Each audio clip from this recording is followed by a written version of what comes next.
changing your life one story at a time. This is the Chicken Soup for the Soul podcast with Editor-in-Chief Amy Newmark. Hey, it's Amy Newmark with your daily dose of Chicken Soup for the Soul inspiration to make you simply happy. It's Tip Tuesday, and I want to talk about New Year's resolutions and being kind to yourself and giving yourself a do-over now that January is behind us. We published a book called Chicken Soup for the Soul, My Resolution, 9 years ago.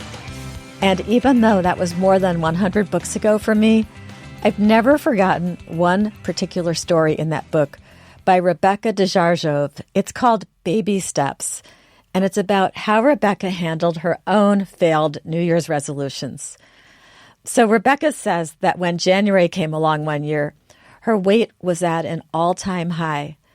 In fact, she was categorized as morbidly obese, and she was in her early 20s, which is when you're supposed to be in your prime. So this wasn't about trying to look like a model. She just wanted to lose weight to save her health. She was in really bad shape, even waking up in the middle of the night because she was having trouble breathing. She had failed to lose weight many times before, so she didn't even want to tell anyone that she was planning to try again. She decided that she would take a different approach this time by taking what she called baby steps. And this turned out to be a very smart approach, which I want to share with you. In January, Rebecca did just one thing. She eliminated any beverage from her diet that wasn't coffee or water. That was all she did for January, just confine herself to coffee and water when she was having a beverage. That was a very simple change, and it was one that wouldn't even be very noticeable to other people. So she pulled it off. By the time January ended, she had proven to herself that she could stick to a plan.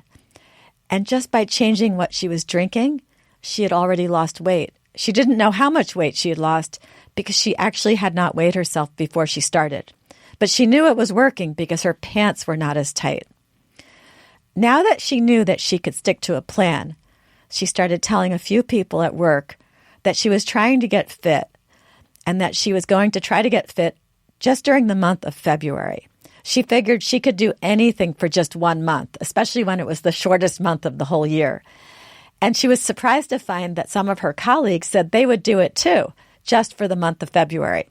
So she finally weighed herself as February started, and then she began an intense 1-month workout plan.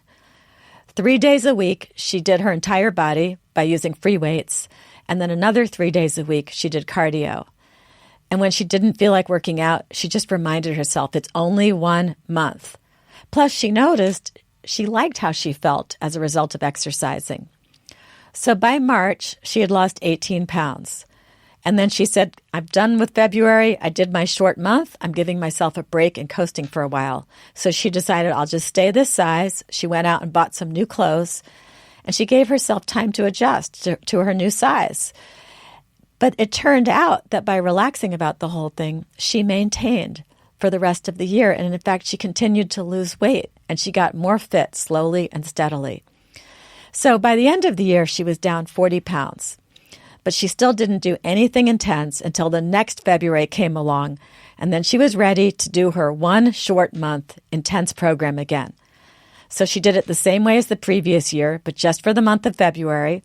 And then she relaxed and coasted through the rest of the year.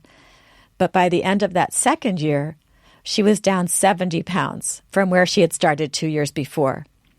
This system has worked so well for Rebecca that every February she celebrates her own personal New Year, and she does something intense just for the month of February. I think it's a fabulous system because most of us can probably stick to a program for just 1 month, especially if it's February with 28 days. And it doesn't have to be about losing weight. It can be anything that you want to do. You know, we put out our Curvy and Confident book a month ago, and we think there is way too much emphasis on losing weight. It's one thing if your weight is threatening your health, as it was for Rebecca, but it's totally another thing if you're trying to lose weight just so you can look like a starving actress on television. So how about trying something else for February this year? Try one of the other kinds of New Year's resolutions that I'm a big proponent of, something like starting a gratitude journal. We're going to talk about that tomorrow, and I'm going to give you some specific suggestions. And if you want more resolution ideas, You can look at our book, Chicken Soup for the Soul, My Resolution, on our website, and you can read a whole list of tips that might get your creative juices flowing. Just go to chickensoup.com and search for My Resolution.